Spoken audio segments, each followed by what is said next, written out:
سائل من وهران يقول، حي الصديقية وهران، يقول: ما حكم المرأة المتزوجة التي ترقص أمام زملائها العمال من الرجال والنساء؟ فقد ذهبت إلى الشركة فوجدت زوجتي ترقص أمام العمال من النساء والرجال، وأنا أسألك سيدي هل يجوز لي أن أطلقها؟ إذا ما طلقتهاش غير اشطح معها في الشركة. الله يهديك، الله يهديك يا أخي.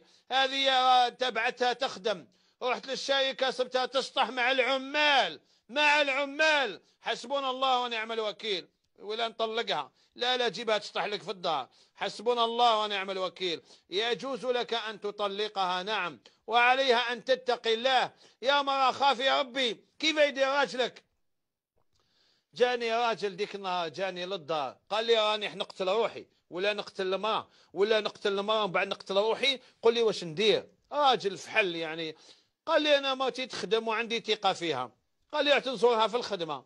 قال لي صبت 3 عمال قاعدين في الفوتايات، واحد معاه يكرشو، الاخر يعني ما وضعيه لا تليق، وان هو ما يتهمش مرته. قال لي مرتي، قالت له واش ندير؟ قالت له المكتب وهادو يجوا يدخلوا للمكتب ما عندي ما ندير لهم، واش ندير لهم؟ يعني حسبنا الله ونعم الوكيل. كاين ناس يعتقدوا اي مرة تروح تخدم في الشركه ما عندهاش النيف، وراجلها ما عندوش النيف. حسبنا الله ونعم الوكيل، حسبنا الله ونعم الوكيل.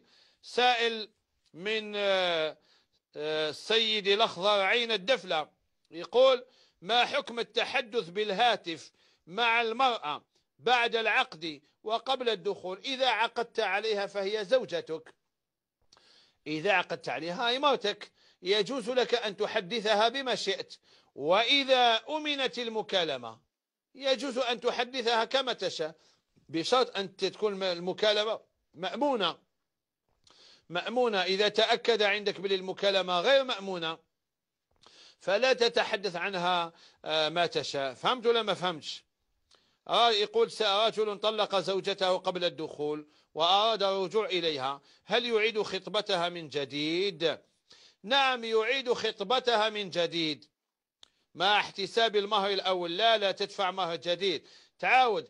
إذا لم تقع بينكما خلوة تعاود تخطبها من جديد وتجيب صداق كل جديد. عمرك ما كانت مرتك، عمرك ما عقدت عليها.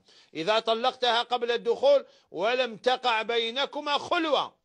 أما إذا خرجتها معك، قال نروح نشري لها وخرجت معها فهذه خلوة. إذا رحت الفندق فهي خلوة. إذا مكان معزول في غابة الوئام البدني، مكان معزول لا يصح.